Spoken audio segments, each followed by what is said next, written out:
DWI charges that result in a fatality, so we call it DWI homicide or whatever, are really complicated because they tend to be a case within a case. And there's a fair amount of consideration on the forensic aspects of the DWI together with the causality of the fatality. So in North Carolina, there may be something as serious as second-degree murder, where your drunk driving is charged with a really serious long-term prison sentence kind of deal, second-degree murder.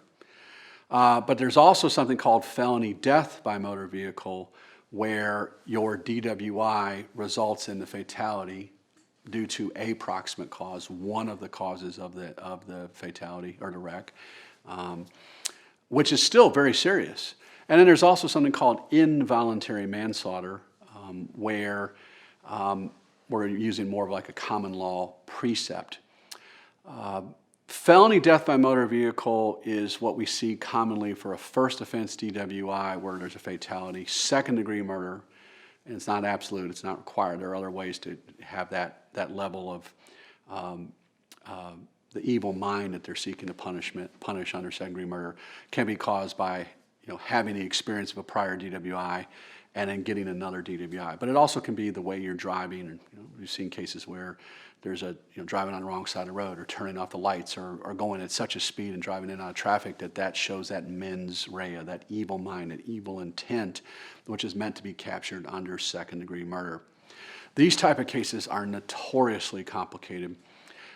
You really, in my humble opinion, really need to know kind of the ins and outs of how they work in the law as both a procedural but also a legal perspective. I think it really helps to have actually tried one in court, gone to a jury on second degree murder, which I have done, handled these cases because they are very emotional type of cases.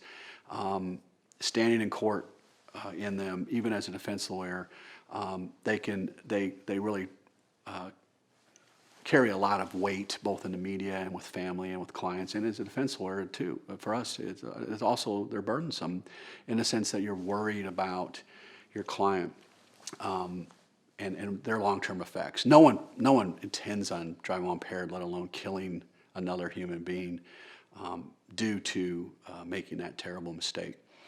If you or a loved one is in jail, charged with one of these charges, we really encourage you to retain legal counsel immediately. Don't wait. Start your defense immediately.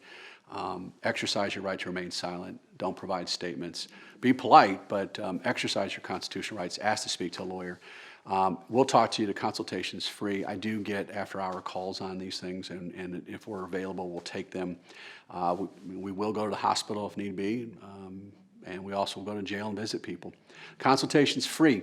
704-342-4357. My name's Bill Powers. If you have a DWI fatality, murder, manslaughter, felony death by vehicle, or even a misdemeanor death by vehicle charge, please give us a ring. We're here to help.